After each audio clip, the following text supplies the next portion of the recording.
গত লোকসভা নির্বাচনে দক্ষিণ চব্বিশ পরগনার ডায়মন্ড হারবারে বিপুল ভোটে জয়ী হয়েছিলেন তৃণমূলের শীর্ষ নেতা অভিষেক বন্দ্যোপাধ্যায়। এবার সেই ডায়মন্ড হারবারের নির্বাচন নিয়েই বড় অভিযোগ তুললেন রাজ্যের বিরোধী দলনেতা শুভেন্দু অধিকারী। দক্ষিণ চব্বিশ পরগনার বারুইপুরে এক সভায় উপস্থিত হয়ে শুভেন্দু বলেন, গত লোকসভা নির্বাচনে সমগ্র ডায়মন্ড হারবারে কোনো হিন্দুকে ভোট দিতে দেওয়া হয়নি, যা খুশি করা হয়েছে। তার আরও অভিযোগ, একটা প্রতীক ছাড়া আর কোনো প্রতীক ইভিএমে দেখতে পায়নি মানুষ। প্রত্যেক বুথে বিশেষ সম্প্রদায়ের ৮ জন করে পোলিং এজেন্ট রাখা হয়েছিল বলেও দাবি করেন শুভেন্দু অধিকারী কি অভিযোগ করেছেন শোনাবো তার বক্তব্য। এই জেলাতে গত লোকসভা নির্বাচনে সমগ্র ডায়মন্ড হারবারে কোন হিন্দু লোককে ভোট দিতে দেওয়া হয়নি, যা খুশি করা হয়েছে। এদিকে ক্যানিং, ওদিকে গোসাবা, এদিকে মগরাহাট, ওদিকে মিডিয়া বুরুজ, ওদিকে ফলতা ডায়মন্ড হারবার। এমন কোন জায়গা নেই যে জায়গায়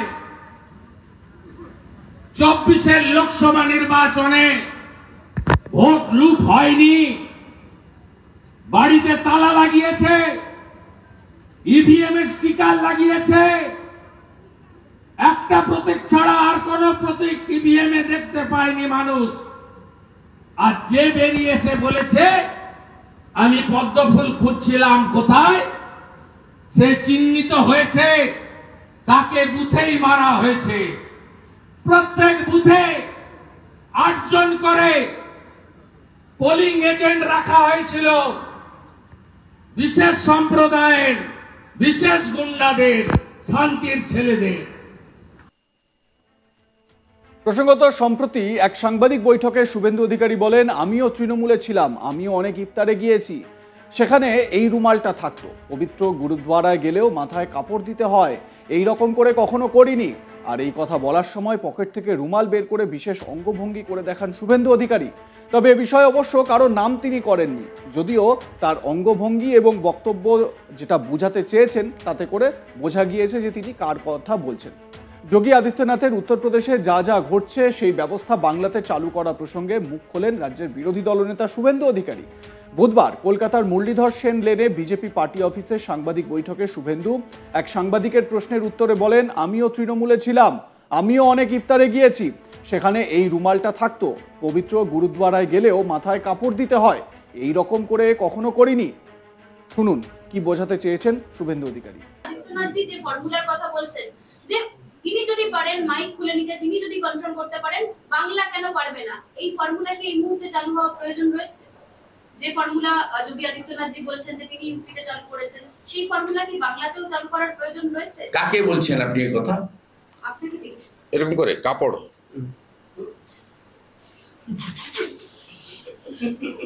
আমিও তৃণমূলে ছিলাম, আমিও অনেক ইফতারে গেছি, সেখানে এই রুমালটা থাকতো। যেমন পবিত্র গুরুদ্বারে গেলেও মাথায় কাপড় দিতে হয়, এইটা থাকতো, ঠিক আছে? তো এইরকম করে কখনো করিনি।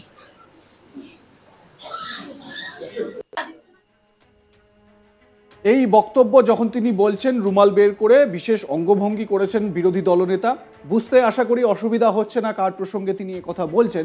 যদিও ডায়মন্ড হারবারকে কেন্দ্র করে কিন্তু বিশেষভাবে তিনি তার বক্তব্য রেখেছেন। শান্তির ছেলে থেকে শুরু করে হিন্দুদের ভোট দিতে দেওয়া হয়নি, যা খুশি তাই হয়েছে ইত্যাদি বক্তব্য তিনি সামনে রেখেছেন। যদিও এই প্রথম নয়, এর আগেও শুভেন্দু অধিকারী এই রকম শান্তির ছেলে মন্তব্য করেছেন, যেটা নিয়ে বিতর্ক তখনও হয়েছিল। তবে ডায়মন্ড হারবারে অভিষেক বন্দ্যোপাধ্যায়ের লোকসভা কেন্দ্রে একতরফা ভোট হয়েছে, সেই একতরফা ভোট প্রসঙ্গে শুভেন্দু অধিকারী তার বক্তব্যে কি বলেছেন এই সভা থেকে আরও একবার শোনাই আপনাদের। এই জেলাতে গত লোকসভা নির্বাচনে সমগ্র ডায়মন্ড হারবারে কোন হিন্দু লোককে ভোট দিতে দেওয়া হয়নি, যা খুশি করা হয়েছে। এদিকে ক্যানিং, ওদিকে গোসাবা, এদিকে মগরাহাট, ওদিকে মিডিয়া বুরুজ, ওদিকে ফলতা ডায়মন্ড হারবার। এমন কোন জায়গা নেই যে জায়গায় 24-এর লোকসভা নির্বাচনে ভোট লুট হয়নি। বাড়িতে তালা লাগিয়েছে, ইভিএম এর স্টিকার লাগিয়েছে, একটা প্রতীক ছাড়া আর কোন প্রতীক ইভিএম এ দেখতে পায়নি মানুষ। আর যে বেরিয়েছে বলেছে আমি পদ্মফুল খুঁজছিলাম কোথায়, সে চিহ্নিত হয়েছে, তাকে বুথেই মারা হয়েছে। প্রত্যেক বুথে 8 জন করে পোলিং এজেন্ট রাখা হয়েছিল, বিশেষ সম্প্রদায়ের, বিশেষ গুন্ডাদের, শান্তির ছেলেদের। দুদিন আগেই সল্টলেকে বিজেপির দলীয় কার্যালয়, সেখানে একটি সাংবাদিক বৈঠক করেন শুভেন্দু অধিকারী। শুভেন্দু বলেন আনন্দধারা নাম নয়, অর্থাৎ রাজ্য সরকারের একটি প্রকল্প, সেই প্রকল্প নিয়ে তিনি বলতে গিয়ে তিনি বলেন যে এটা আনন্দধারা নয়, এই নামটা কেন্দ্রীয় সরকারের, সেটা জানাবো। এর আগে প্রধানমন্ত্রী অন্ন সুরক্ষা যোজনার নাম বদল নিয়েও প্রতিবাদ করেছিলেন শুভেন্দু অধিকারী। তো এই নাম বদল নিয়ে কি বলেছিলেন শুভেন্দু বাবু, শুনুন। গতবারে 2021-এ 26শে ফেব্রুয়ারি এমসিসি হয়েছিল। তা ফেব্রুয়ারি মাসে যে কোনো দিন ইলেকশন কমিশন চাইলে এমসিসি হবে, তা আমাদের হাতে নয়, ইলেকশন কমিশনের হাতে, টেন্টেটিভ তাই।